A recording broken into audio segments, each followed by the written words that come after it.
utang na hindi nababayaran ay kadalasang nagiging dahilan upang magsampa po ang isang tao ng kaso. At ang mga kaso na may kaugnayan sa utang ay madalas ay sinasapa sa Small Claims Court. Yan, tama ka dyan, Dayan. Para po malaman ang mga sakop ng small claims, makakasama po natin live dito sa studio si Attorney Alex Soledad. Magandang araw po, Attorney. Magandang umaga sa inyo, Diana at Audrey, at sa Rise and Shine Philippines. Alright. Attorney Alex, usapang utang. Nako, ito'y marami makaka-relate ito. Pero pag pinag-usapan po bang small claims, ano po ba ito? Ang small claims po ay under sa Revised Rules of Procedure of Small Claims or tinatawag nating Administrative Matter number 0887 SC. So ito po ay ginawa para po mas mapabilis ang pag-ayos at pagresolba ng mga usaping pinansyal. So ito po ang sakop nito ay ang halagang hindi humihigit sa 1 milyon. Okay. Okay. And then, yung pinakamababa po. Ang pinakamababa, practically po ako personally sa experience ko, hindi pa ako nakaka-encounter ng lower than 10,000. Pero as small as 10,000 pesos, pwede kang mag-file. 1 million pesos hanggang 10,000 pesos. Yung range na yun. 10 to 1 million. Yun yung pag sakop. nag-exceed na ng 1 million, Ibang kaso na po ibang yan. kaso na po yun. Okay. Okay. Well, paano po ba ang proseso ng pagpa-file po? Pag gusto mo talagang hindi mo na masingil, attorney? Pag nagagalit na yung sinisingil mo.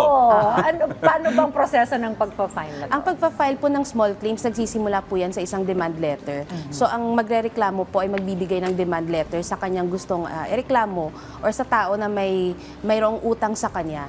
So, kapag po siya ay nakapag-file ng demand letter, usually po ito dumadaan sa Barangay Amicable Settlement before po siya makapag-file ng kaso sa MTC.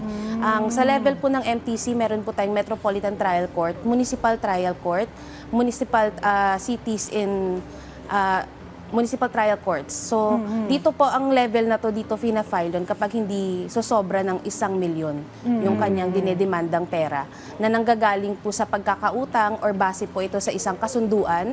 Pwede po itong contract of lease, pwede po itong contract of service, pwede din po itong contract of loan. Well, dahil mababa nga lang naman yung sinisingil, syempre ayaw mo namang gumastos sa pagpa-file pa lang nito. Meron po bang filing fee kapag nag-file ka nito mga small claims at kakailanganin mo po ba ng isang abogado na magre-representa sa'yo? Actually po, pinagbabawal ang abogado sa small claims. Okay. So, sa small claims, meron din tayong tinatawag na fees. So, magbabayad ka ng legal fees or docket fees, sheriff's fee at legal research fee. Ito po ay nandoon lamang sa schedule of fees ng Supreme Court. So ngayon po ang pagbabayad nito ay online na. So meron pong website ang Supreme Court for the payment ng mga fees na ito. Okay, may nabanggit ka kanina, attorney, na bago pa makarating sa MTC, pwede saan ito pag-usapan muna? Pwede po itong pag-usapan sa barangay level. So Okay. nagkakaroon po ng usapin sa barangay at kapag hindi pa rin po magkaroon ng settlement, doon na po usually umaakyat sa korte ang kaso. Dapat siguro doon barangay level parang magkaayos na, magkabayaran na, yes. no? Para hindi na tumagal pa. Ay, kung talaga naman may pagkakautang ka at ikisinisingil na, bayaran mo na para maiwas na yung sakit ng ulo. Pero just in case, na yun nga, magkakasuhan na, dumating na sa MPC, ano yung mga documents na kailangan i-prepare para yung kailangan makasingil ay makasingil po? So, kailangan po meron tayong verified statement of claims. Yan po ay required talaga. Kailangan po niyan sasamahan niya ng isang verification at certification against forum shopping. So, yan po pag ikaw ang nagsampa, ang tawag sa iyo ay plaintiff. So, kapag ikaw ay nakatanggap nito, ikaw yung dinedemanda, ikaw naman ang defendant. So, ang defendant naman po ay magpa-file ng kanyang verified response. So, kung ang plaintiff po ay may gusto pang sabihin ukol doon sa mga sinabi ng dinemanda niya, pwede siya mag-file ng return. So kapag po yan ay nasubmit na sa court, titingnan po ito ng korte kung ito ba ay mayroong basis or ito ba ay ka-dismiss-dismiss. So kung ito pa hindi ka-dismiss-dismiss, magkakaroon na po ng hearing. So usually po ang hearing ay 1 araw lang. Okay. Yes po. Kasi po ito ginawa para mas mapabilis nga yung pagresolba ng mga usaping pinansyal. So within 24 hours, kapag po ay nagkaroon ng hearing, after that, magkakaroon na rin desisyon ang korte. Okay. Mo 10,000 pesos, maghihiring pa kayo, no?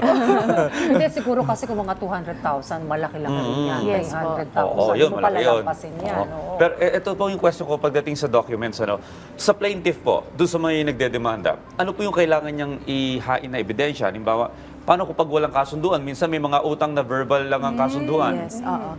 Usually po pag ganyan, ang kontrata naman po, base sa ating batas, hindi naman kailangan meron kang papel. Okay. Pwede po itong oral or verbal. So kapag oral or verbal naman po, kailangan mo ng affidavit ng mga witnesses mo na magsasabing or magpapatunay na nagkaroon nga kayo ng usapan or nagkaroon kayo ng utang sa isang tao. So, hindi pwedeng itanggi na, wala naman akong utang sa'yo. Paano yun? Kung dalawa lang tayo nag-uusap, kunyari. Wala kang walang mga witnesses, kayo dalawa lang. Sa korte po kasi natin sa Pilipinas, kailangan meron tayong ebidensya. Okay. So whether ito ay testimonial or ito ay documentary, kailangan po merong maisubmit para mapatunayan talaga na nagkaroon ng utang. Ayun. Oo. Alam mo, maganda talaga may receiving copy ka. Ganyan. Kaya ganito sa mga kababayan natin, bago po kayo magpautang, kailangan may witnesses. Tsaka siguro a piece of paper will do. Pwede Yes, ba ma'am. yun, ano? Okay, Oo, okay. para lang ebidensya na mayroon kang, may obligasyon ka sa aking magbayad. Ano? Pero paano naman daw pag hindi nagpakita yung mga respondent dun sa hearing, ano, attorney? May mga reasons po bakit hindi nagpapakita yung respondents minsan or yung defendant natin. Usually, hindi sila nasiserva ng summon properly. Okay. So, sa mga ganyang sitwasyon po, uutusan ng korte ang ating plaintiff or yung nagrereklamo na iserve niya yung summons doon sa kanyang nirereklamo within 24 hours. Okay. Ito, bilang panghuli kasi yung 10,000 pesos medyo tumatatak sa akin paglalaban talaga, no? Yung 10,000 pesos, gaano po katagal yung mga small claims bago desisyonan ng korte? 24 hours nga daw. 24 hours? Po, pag nag-start po yung hearing, nakaserve na ng summons, so pumunta na yung mga parties. Within 24 hours, on the same day, matatapos na yung hearing. I-terminate na siya ng court. Pero ito, wala rin nakukulong, tama ba sa utang? Totoo po. Oo. Dito sa small claims po, wala talagang nakukulong kasi by the word itself, civil claims lang po ito, small claims. So wala pong nakukulong dito. Ang goal lamang po nito ay makapag-kolekta ng pera na naaayon doon sa usapan nila or sa utang nung nirereklamo. Pero I'm sure humahaba rin po yung kasong to pag kino-contest nung umutang. Yes po, usually. Pwede naman po. May pag-aapila naman po na allowed ang ating rules. Pero usually po, kapag meron tayong criminal na aspect, ibang kaso naman po yun. Oo. Usually po may mga estafa din. Yung mga bouncing check, Yes, ibang ma'am. kaso na yan. Ibang kaso na yan. Okay, ayan, natandaan po natin. BP 22 na yan, ano, tama ba? Yes, ma'am. Oo. Pero pwede ka rin pong magkolekta ng pera na under doon sa bouncing check. Example, kung meron kang cheque, in-issue 500,000, pwede mo i-kolekta under sa small claims. Alright. Naku, alam mo, bago pa humantong siguro sa korte, maganda, magbayad na lang, ano? Kung talaga namang nag-set kayo ng usapan na, ito bayaran mo sa akin, sa kasweldohan mo. Eh, ibigay mo na lang kasi obligasyon mo rin naman talaga. Importante yung natutunan natin ngayong umagang to. Ano? Yung may witnesses. Oo. O may kasulatan. Bago mo bitawan yung hard-earned money mo at ipautang sa iba. Oo, totoo. Kaya, para walang away, di ba? Thank you very much. Alright. Attorney Alex Soledad, sa mga impormasyon ibinahagi mo patungkol sa small claims. Maraming salamat, attorney. Thank you, Alex.